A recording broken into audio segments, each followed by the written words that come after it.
Hello friends, नमस्कार। मेरा नाम है धीरज पाठक और आप सभी का स्वागत है हमारे यूट्यूब चैनल में जिसका नाम है जीएस विद पाठक। आज जिस टॉपिक को लेकर मैं डिस्कशन के लिए आया हूं वो है इमरजेंसी प्रोविजंस जो हमारे कॉन्स्टिट्यूशन ने हमें दिए हैं, जो कि परिकल्पित है पार्ट 18 में।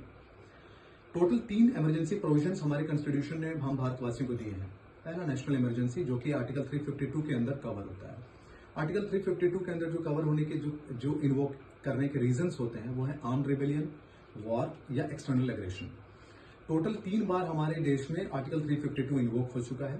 जो पहली बार हुआ था 1962 के युद्ध 1962 जो इंडो चाइना वॉर हुआ था। उसके बाद 1971 का वॉर हुआ था जब इंडिया पाकिस्तान का। उसके उपरांत 25 जून 1975 को नेशनल इमरजेंसी जब लागू कर दी गई थी, तब ये तीसरी बार इन्वोक हुआ था। उसके उपरांत नेशनल इमरजेंसी आज तक लागू नहीं हुआ। अब हम आते हैं अपने दूसरे इमरजेंसी प्रोविजन, जो कि है कॉन्स्टिट्यूशनल ब्रेकडाउन इन स्टेट होता है, जिसको प्रेसिडेंट रूल भी कहते हैं। वो कवर होता है अंडर आर्टिकल 356। और सबसे मजे की बात यह है कि आज तक करीब 134 बार ये हमारे भारत के विभिन्न राज्यों में ये लागू इंप्लीमेंट हो चुका है या इम्पोज किया जा चुका है। सबसे सर्वप्रथम 1951 में पंजाब प्रांत में इसको इम्पोज किया गया था और सबसे लेटेस्ट जो इम्पोज किया गया है वो मणिपुर में फरवरी 2025 में। एक और बात मैं बताता चलूं कि मणिपुर में ही जो इम्पोज किया गया फरवरी 2025 में, तो ये मणिपुर, अब ये गौरवशाली इसको इतिहास नहीं कहेंगे, लेकिन 11 बार टोटल प्रेसिडेंट रूल इम्पोज हो चुका है मणिपुर पे।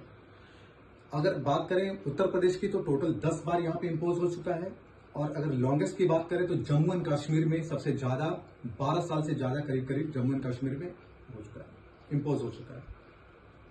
अब तेलंगाना और ये आपका छत्तीसगढ़, ये 2 ऐसे राज्य हैं जहां पे ये आज तक प्रेसिडेंट रूल इम्पोज नहीं हुआ है। इस तरीके से हमारा ये जो नेशनल जो इमरजेंसी में आता है प्रेसिडेंट रूल वाला पार्ट, ये कवर होता है। तीसरा जो हमारा इमरजेंसी फाइनेंशियल इमरजेंसी जो प्रोविजंस आता है वो आर्टिकल 360 में कवर होता है।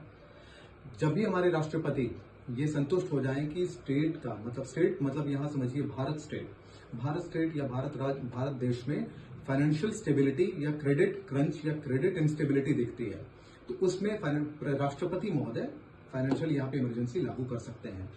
इस प्रकार से हम इस चीज को समझ चुके हैं कि फाइनेंशियल इमरजेंसी 360 आर्टिकल के अधीन जो है अब हमारे देश में आज तक नहीं लागू होना, ये काफी अच्छी बात है, क्योंकि इससे ये पता लगता है कि हमारे यहाँ क्रेडिट क्रंच नहीं है, फाइनेंशियल स्टेबिलिटी काफी मजबूती और सुदृढ़ता के साथ है। उसी तरीके से अगर आप देखें तो श्रीलंका, जो कि हमारे नेबरिंग कंट्री है, वहां भी हालात बहुत बद से बदतर होते चले गए।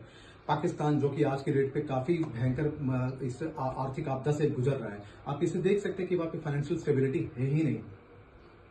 अब हम आगे बढ़ते हुए एक चीज पे और डिस्कशन कर ले कि अगर आप में से किसी को भी या फिर जो भी सज्जन इस पर्टिकुलर वीडियो के मार्फत हमें कमेंट सेक्शन से बता दें कि कॉन्स्टिट्यूशन, पॉलिटी या अर्थशास्त्र, इन पर्टिकुलर टॉपिक्स में या फिर किसी और टॉपिक में अगर आप हमें ज्यादा जानकारी चाहते हैं या फिर डिस्कशन इस पे लेना चाहते हैं, तो कमेंट सेक्शन में उस टॉपिक वाइज हमें बता दें, ताकि मैं अगली बार जब उसे आऊं तो कवर करने की कोशिश करूं।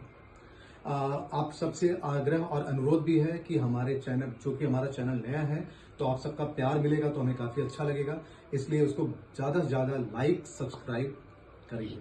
धन्यवाद, नमस्कार।